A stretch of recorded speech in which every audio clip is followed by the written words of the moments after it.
Nandurkar from Nandurkar hospital Pavni district Bhandara. आज आपण परत एक आजारावर चर्चा करणार आहोत आणि तो आजार तुम्ही फार कमी ऐकला असेल, ज्याचं नाव आहे मायक्झोमा, MYXOMA। मायक्झोमा म्हणजे एक हार्टचा आजार आहे, एक हार्ट डिसीज आहे। तर हे काय आहे, हे कशामुळे होऊ शकतं आणि आपण याच्यावर काय ट्रीटमेंट घेतलं पाहिजे, याच्यावर आज आपण बोलणार आहोत। तर मायक्झोमा म्हणजे हा एक, जसं आपण अनेक वेळा ऐकलं आहे की ट्यूमर होतात, गाठी होतात। तर आपण शरीरावरच्या गाठी ऐकल्या, आपण कोणाला ब्रेनमध्ये ट्यूमर होत असेल त्याचा ऐकला आहे, कोणत्या हाडावरची वाढ झाली ते ऐकलं आहे, कोणाला स्तनामध्ये गाठी झाल्या ते ऐकलं आहे, गर्भाशयातील गाठी ऐकल्या आहेत, लायपोमा आहे, कोणाला चरबीच्या गाठी आहेत हे सुद्धा ऐकलं आहे। पण मायक्झोमा म्हणजे हार्टमध्ये होणाऱ्या गाठी, आणि हे खूप अनकॉमन आजार आहे, खूप कमी जणांना आपल्याला हे बघायला मिळतं, त्याच्यामुळे आपल्याला खूप जणांनी ऐकलं नसेल। परंतु खूप रेअर जरी असला तरी याच्यापासून पेशंट खूप त्रस्त आहेत, याचं निदान लवकर लागत नाही। आणि काही पेशंट असं आहे की ज्यांना याच्याबद्दल माहिती नसते किंवा कळत नाही आणि मार्गदर्शनच त्याच्याबद्दल म्हणजे चर्चा कधी झालेली नसते, कारण या आजाराबद्दल कधी ऐकलेलं नाही आहे। तर माझ्याकडे काही पेशंट आहे ज्यांना मायक्झोमा आहे आणि खूप सारं ट्रीटमेंट घेऊन ते थकलेले आहेत, कारण हार्टमध्ये गाठ तर ही कुठे तयार होते की आपल्या हार्टला 4 चेंबर असतात, 2 ॲट्रियम असतात, 2 व्हेंट्रिकल असतात। तर जो म्हणजे 2 ॲट्रियमच्या मधामध्ये जो सेप्टम असतो, त्या सेप्टममध्ये एक गाठ तयार होतं, ट्यूमर तयार होतो हार्टमध्ये। तर जो ॲडल्टमध्ये तयार होतो, जो मोठ्या वयाच्या लोकांना जो तयार होतो, त्याला मायक्झोमा म्हणतात। तर आता याच्यामुळं काय होतं की याचं असं स्पेसिफिक असं काही कारण नाही की हे याच्यामुळेच होतं म्हणून। याच्यामध्ये पुष्कळ वेळा काही 10% ते 20% हे कंजेनायटल असू शकते, कुठेतरी पिढीमध्ये अनुवांशिकता कुठे असू शकते त्याच्यामध्ये, म्हणजे ॲटिव्हमनसारखं त्याच्यामध्ये कुठेतरी आपल्याला दिसू शकते। परंतु 80% याच्यात काही असं परफेक्ट रिझन नाही आहे की हे कशामुळे होते।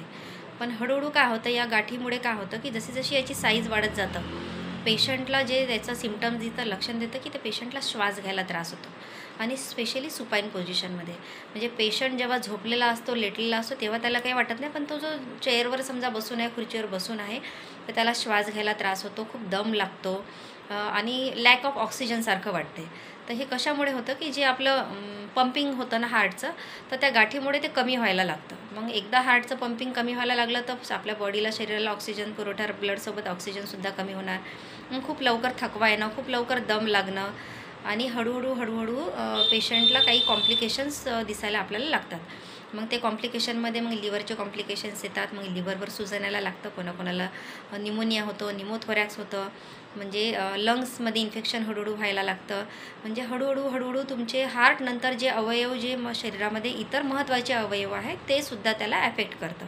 मग तुमचं लंग्स आहे म्हणजे फुफ्फुस, तुमचे लिव्हर आहे, हळूहळू ब्रेनलासुद्धा डॅमेज होऊ शकतं। तर हे अनेक माझ्याकडे पेशंट आहे ज्यांना आता औषधी सुरू आहे, खूप सारं औषध घेऊन थकलं होतं, पुष्कळांना माहितीच नसतं की याच्यावरसुद्धा होमिओपॅथीचं औषधी काम करतात। पण होमिओपॅथीने आज खूप चांगला रिझल्ट, माझ्याकडे मधात एक पेशंट होत्या ज्यांचं इतकं वेट लॉस, म्हणजे शरीराला जर तुम्हाला ऑक्सिजन कमी मिळत आहे, तुमचा हार्ट जर पंपिंग करत नाही आहे, तर तुम्हाला ब्लडसुद्धा तुमच्या पूर्ण शरीराला व्यवस्थित पोहोचत नाही आहे, आणि तुमचं हळूहळू डाएट पूर्ण कमी होऊन जाते, खूप म्हणजे जेवण्याची इच्छाच होत नाही, कंटिन्यू मळमळ वाटत राहते, खाल्लं का उलटी होऊन जाते। त्याच्यामुळे डाएट कमी झाल्यामुळे पेशंटचं वेट लॉस होते, वजन कमी होऊन जाते। तर वजन कमी होणं, दम लागणं, खूप थकवा आणि विकनेस हे त्याचं मेन सिम्पटम्स आहे। तर कधीकधी छातीमध्ये दुखतंसुद्धा। तर त्या जे पेशंट माझ्याकडे आल्या होत्या त्या बिलकुल जेवत नव्हत्या, त्यांचं जेवण पूर्ण बंद झालं होतं, थोडं लिक्विड घेत होते, त्याच्यामुळे खूप वजन कमी होऊन गेलं होतं आणि खूप दम लागायचा त्यांना। पण जसं त्यांनी आता होमिओपॅथीचं ट्रीटमेंट सुरू केलं, हळूहळू त्यांचं वेट पण वाढायला लागलं आणि ते सगळं आता जेवायला लागलेले आहेत।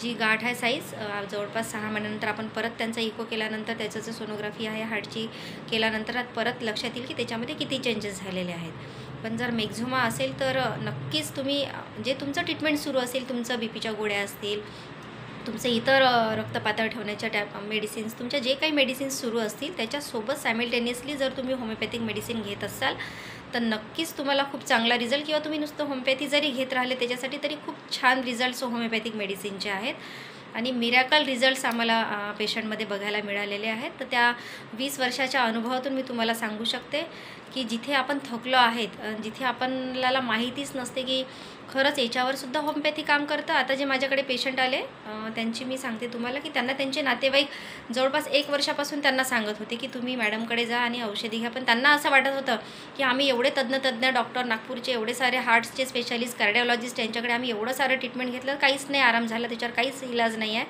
तर होमिओपॅथिक औषधांनी काय होणार, पण शेवटी थकून ते माझ्याकडे आले आणि आता ट्रीटमेंट सुरू केली तर खरंच खूप छान रिझल्ट्स त्यांना मिळालेले आहेत. तर म्हणून असाध्य आजारावर साध्य उपचार करणे हे आमचं ध्येय आहे. आणि आम्हाला आवड आहे की म्हणजे जे इनक्युरेबल डिसीजेस आहे, जिथे पेशंट थकलेले आहे, त्यांना एक मानसिक आधार देऊन त्यांना आपण किती चांगलं ट्रीटमेंट देऊ शकू, हे आमचा नेहमी प्रयत्न असतो. तर असं कुठलाही आजार असेल, हार्टचाच असो किंवा कुठलाही क्रॉनिक डिसीज असेल, तर नक्कीच आपण लवकरात लवकर ट्रीटमेंट सुरू केली पाहिजे. थँक्यू. धन्यवाद.